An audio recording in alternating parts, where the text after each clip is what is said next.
it going? Going to be doing another knife review today for you. This is the Cold Steel AK-47. This is how you get it. It comes brand new in the box.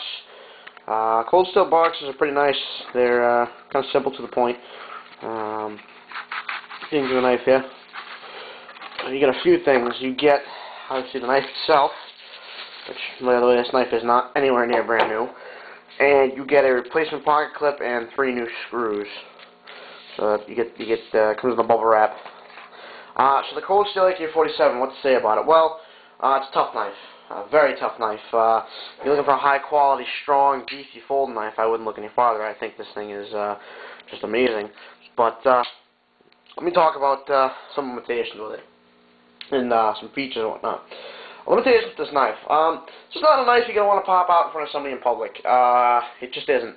It's very intimidating looking. It's large. It's black.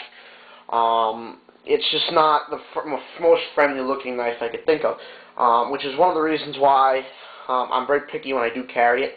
I almost never carry it during the day, especially when I'm going to be working on the fire apparatus or in the rescue. Almost never carry it, simply because it's just far too intimidating looking to deal with.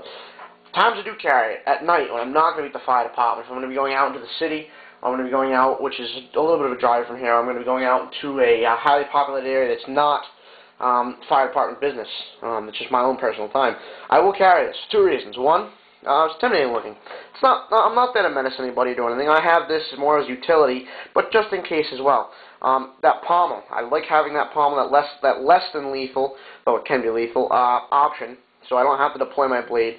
And I have trained with this a little bit, so I do know basic pressure points, things that I can do to deter someone from advancing towards me or whatnot. The other reason I like it, obviously the business end.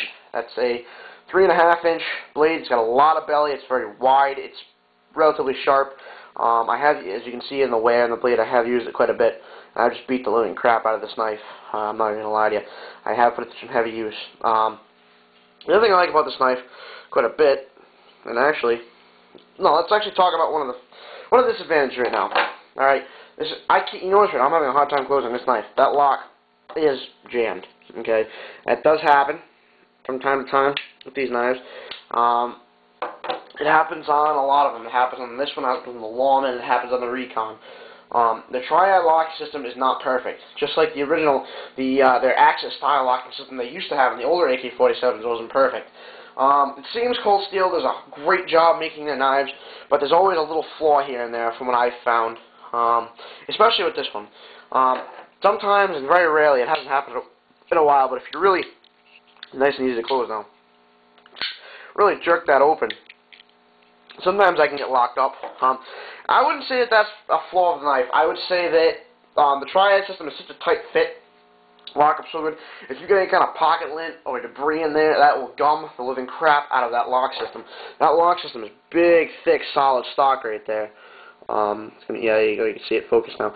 Big, thick, solid stock. So any little bit of particles or anything like that that go up in there can cause that to do that. I don't think it's so much Cold Steel's problem. But, yeah, it's still doing it now. It's kind of difficult to close. Anyway, the knife overall, I like it. It's a little expensive, around $70. The blade does hold a decent edge. It's the AUS 8 steel, which is kind of my favorite for just everyday user steel. I have touched it up a little bit. It came mission shop. It still is pretty sharp. The other thing I want to talk about real quick, the wave feature. It's okay. With this particular knife, it's difficult. You need to practice.